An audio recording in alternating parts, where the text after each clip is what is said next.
முருகப்பெருமானை முழுமையாக நம்பும் பக்தர்கள் அனைவரும் வருகின்ற ஜூலை 5ஆம் தேதியை உங்கள் நாட்காட்டில மறக்காம குறிச்சு வச்சுக்கோங்க.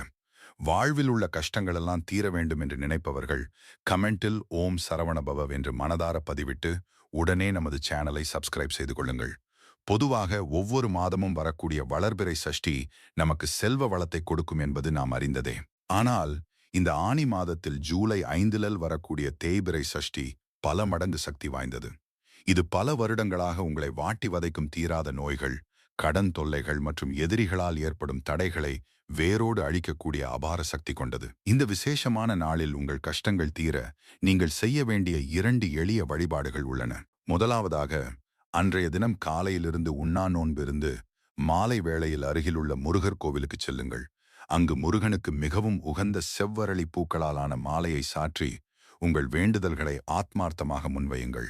இரண்டாவதாக, உங்கள் விரதத்தை முடிப்பதற்கு முன்பாக உங்கள் வீட்டு பூஜை அறையில் சுத்தமான நெய் தீபம் இப்படியாறு தீப ஏற்றுங்கள். தீபத்திற்கு முன் அமர்ந்து முருகனை நினைத்து கந்த சஷ்டி கவசத்தை முழு நம்பிக்கையோடு ஒரு முறையாவது படியுங்கள்.